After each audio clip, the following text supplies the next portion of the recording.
Hey everyone, how are you doing today? This is Shiona Hill coming to you. I decided to do this channel because I usually do short recommendations on books or short story reviews or synopsises of books I've read. And so a lot of people have asked me about more details. So I decided to do this channel. Now, this is something I used to do with my girls every Sunday. We would get together and curl up in my bed and we'd eat breakfast together, and then I would tell them about a book or a book series that I've read and go into detail about it. And so this really helped inspire my girls to get into doing that and get into reading. So I'm hoping that maybe doing this channel with you and talking about the books I've read will inspire you to pick up a book or to check out an author that I suggest, or if you just want to hear about a book, I'm happy to have you here. So I decided every Sunday, tune in, and I will upload a video of a book or a book series that I have read. Now, sometimes talking about a book series can take a really long time, so I'm going to try and just do the first book in that series, and hopefully recommend you to an author you didn't even know existed. So today I decided to bring to you McMasters, Heart of Fire. Now, I read paperback books. If you can't tell from behind me, I have a ton of books, and I also read them online through a Kindle. So this is another reason.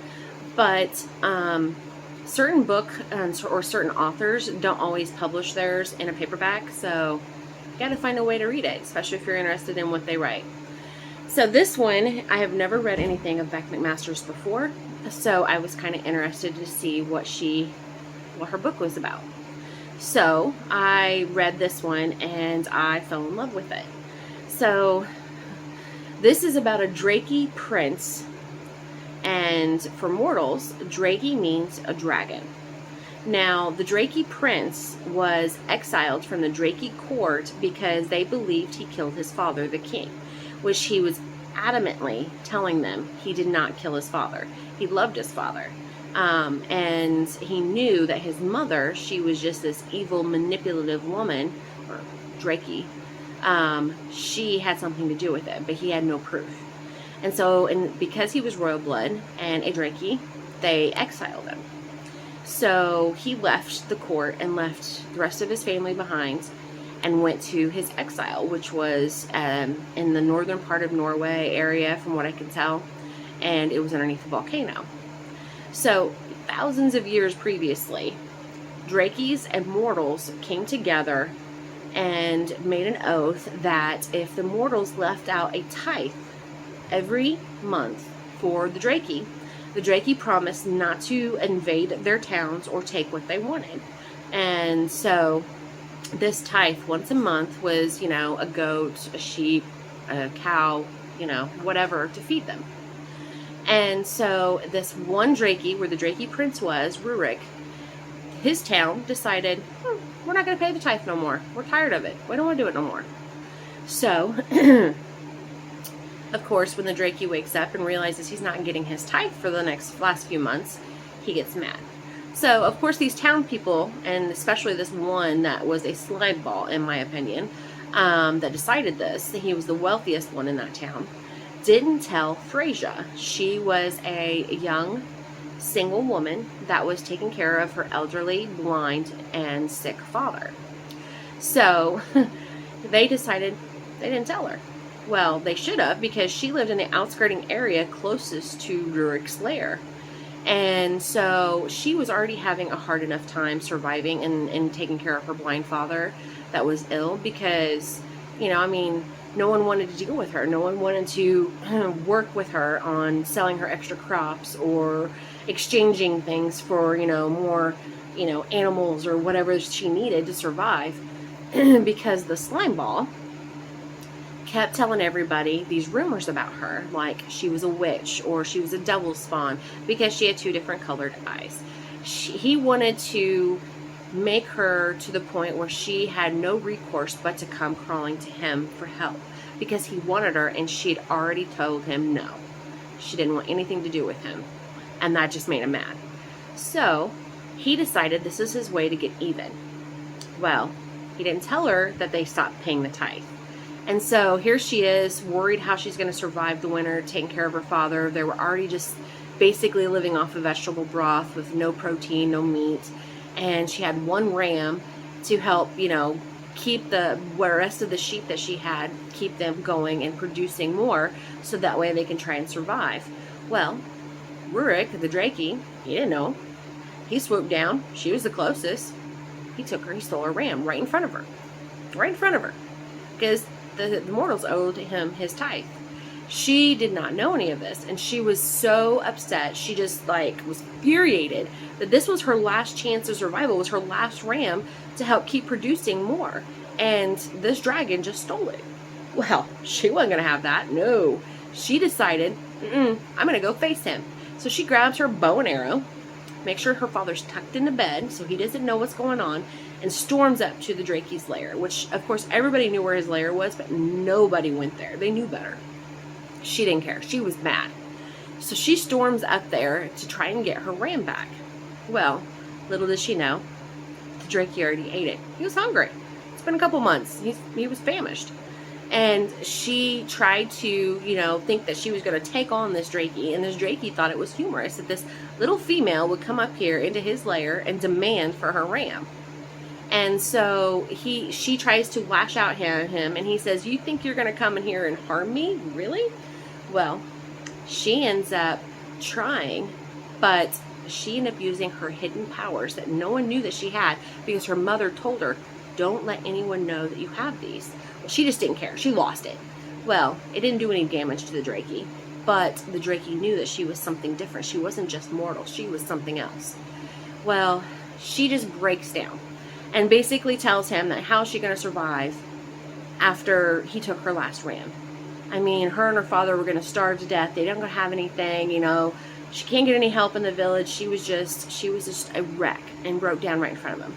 Well, he was intrigued by this little mortal female.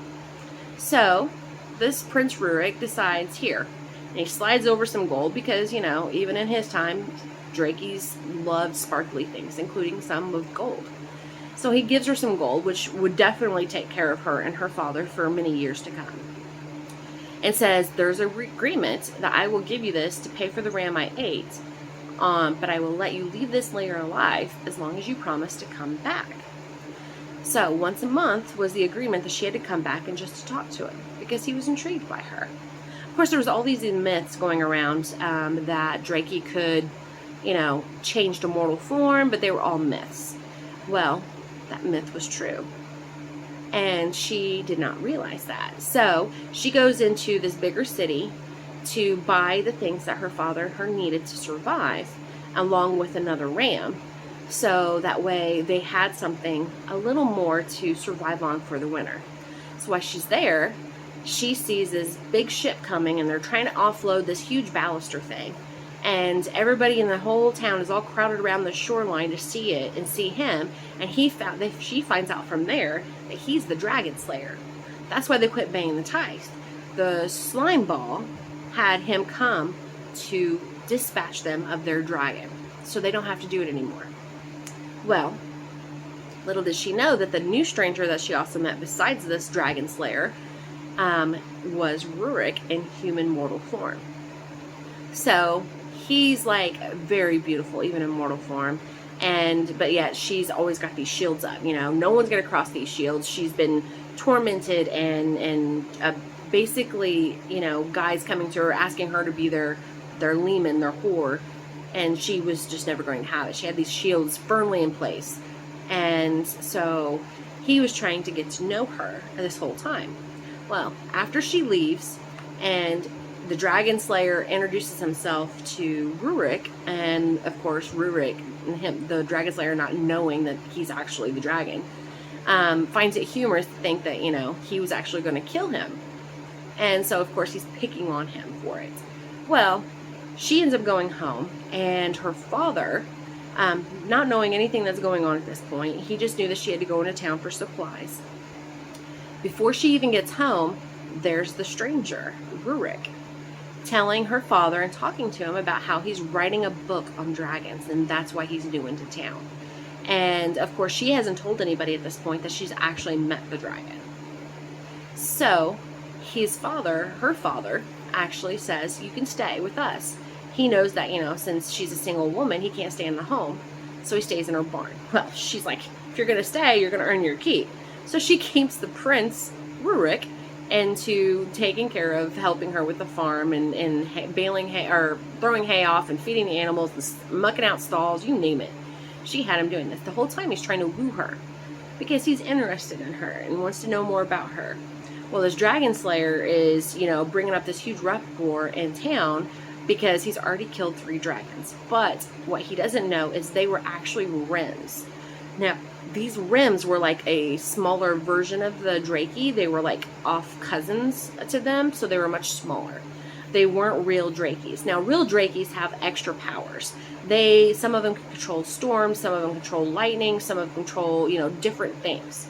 And so they all have their own individual power. Now, the royal purest bloodlines actually could throw fire, and that's what Prince Rurik could do too. Well, little did he know that not only falling for this mortal Freyja, he's also befriending this dragon slayer, because he finds out from the dragon slayer the only reason why he's after this particular dragon is because he's gold. Because his wife was stolen by a dragon of gold. Now, Rurik isn't telling him this, but he knows. No, I didn't steal your wife, He's thinking all of this. But he does know that one other person that is a Drakey, that is gold, is his sister. And of course, he isn't talking to his sister because he's been in exile. Well, he's like, oh Lord, what have you done, Adreus? So, anyway, he doesn't say anything to the dragon slayer. But he did tell him, basically, dragons just don't take off with humans. We made that pact thousands of years ago. Well, he didn't say we. He goes, that pact was made with, Drakeys and mortals that, we don't harm humans. It goes against their laws. So, the Drakey is trying to fall in love with her, but Freyja's, she's very hesitant, but she also has this curiosity of, is this new guy, Rurik, is he the dragon? And the Drakey, because she remembers the myths and the stories her mom used to say that Drakey can walk amongst the mortals. So she ends up falling for him, but they find out that the slime ball does, that she actually went to the lair of the dragon and survived. So he goes and tells the dragon slayer, she's the one, she's the clue. Well, of course, by the time Rurik is learning about Freyja and learning everything she went through and survived in her town because of the slime ball, he decides to basically walk in his dreams to scare him, to stay away from Freyja. So he knows that this Drakey must like her. So he talks the dragon slayer into taking her, kidnapping her, and tying her to the stake. So that way it will lure the dragon down and he can kill it. Well, sure enough, Rurik finds out about this plot and is pissed because he really likes Freyja. He's falling for her. He doesn't even know why. But he ends up going in and saving her and taking her off. She knows that Drakey would never hurt her. So he leaves and he swoops her into his lair and he asks her to blindfold herself. He gave her this option. He goes, please. So she does. He changes back into his mortal form, and as he's talking to her, of course, all the little things that he says and phrases he gives her, she knows that the Rurik that she knows is the same as the Drakey. So she takes off her blindfold without even telling him. And so here he is walking around in his mortal form. Of course, he's butt-ass naked. And she sees him and knows for sure that she was right. He turns around and is stunned. And she goes, I knew it was you. I knew it. Well, she's been falling for him this whole time, even though she's been, doing everything impossible in her book to stay away from him, to not let him get close. But he has. He's wormed his way in. And so he takes her to bed and basically tells her that he's in love with her. And so she's just infuriated about a lot of things. But he also says that he knows that she's not just mortal, she's something else, and she doesn't know what that is. Well, this Drakey knows that the Dragon Slayer's not going to stop until he gets him. So he goes down there and confronts him. He also finds out that his evil mother sends another Drakey to come and kill him. It's not just one, but it's two. And the second one that he sent with him, his old page, Andre, somebody that he thought of as a son even, was sent to also basically 2-on-1 to kill him. And Andre just couldn't do that. I mean, Rurik was honorable and the best of them, and he just didn't feel right in doing this. But Andre kept telling him, I don't have a choice. I don't have a choice, you know. He warned him ahead of time that this was something was going to happen. And so Rurik goes down, tells the Dragon Slayer, you know, if something happens to me, you have to protect her. And basically told him that he wasn't the Drakey he was looking for, and that there was one other gold Drakey. So the Dragon Slayer's like, you know, he's a little shocked that, you know, this Drakeys can turn into mortal forms. And he goes to try and talk to Freyja, but she's not there. So he sees his father and tells his father that he needed to, you know, stand up and be the dad that she needs, and basically be her protector just in case he doesn't survive what's coming. And so this Drakey is, you know, trying to do everything in his power to be able to help Freyja, just in case he doesn't survive. And of course the slime ball showed up before Prince Rurik did, and he says, I heard about you, I know who you are, and all this other stuff. And he basically tells Freyja's father everything that Freyja hasn't been telling him about how she's been outcast because of the slime ball and everything he's done to her, and, you know, all the improper behavior that he's put towards her even. So he gives his healing, what little healing knowledge he had, to help her father, to get rid of the illness that's within him, and to give him his sight back, just as a gift to Freyja, so that way he could be there to help protect his daughter, just in case. Well, as soon as he does this, he is super weak from it. He didn't realize how bad that healing would drain him of his energy and his own power. And all of a sudden, here come those two Drakeys to kill him. So here he is trying to battle when he's not even at full power, and he's worried. He's scared that he isn't going to survive this. And Freyja shows up and realizes what's going on. So she runs back to the Dragon Slayer and says, you have to come, you have to help, this is your fault, you know, you're going to bring your Baluster and you're going to help protect him. And so the Dragon Slayer agrees and brings his guys that are with him to help save him. So this dragon, these two dragons are trying to battle Prince Rurik. And the prince is, you know, his wings are shredded, and, you know, he just knows that this is going to happen. And Freyja says, you know what, I don't care if anybody knows or sees me. She let all the power that she's had bottled up inside her go. She just let it go. She's like, nope, he is going to live, and I'm going to do everything in my power to help him. So she does. She latches out and brings all the elements, and she has control of lightning and Mother Earth and all these other little things that, you know, she has kept bottled up and hidden. She let it loose to try and help Rurik survive. And so she does. She ends up taking down his worst enemy, his cousin that came to kill him. Now his other one, Andre, his page, he wasn't really helping out in the fight because he didn't find it honorable. He even tried to help Rurik once. But, you know, he didn't want to be there. He didn't want to be associated with this because it was not the honorable thing. It's not how a Drakey was supposed to be. So when Freyja let loose, she ended up striking lightning at the evil Drakey that dropped him to the ground. He goes, is that all you got? And she goes, not even close.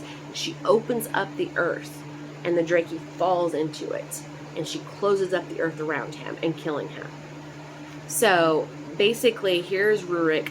He is badly hurt. He's badly injured. And the whole time, the Dragon Slayer is behind her, you know, watching everything that was going on. And so they're trying to get Rurik. And of course, Rurik, being a dragon, there's no way she can help him.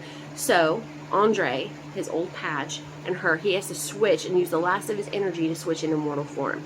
And then as they're taking him back up into his lair, she turns around and breaks the wheels off the baluster just in case the Dragon Slayer got ideas of trying to hurt him, and takes him into his lair. And there's this healing pool, and they put him into it so he can heal. Well, Andre, his page, basically told her that they can't be together, that Prince Rook should take the throne, that he needed to come back to the Drakey court and take the throne back. And they would never welcome her because she's immortal.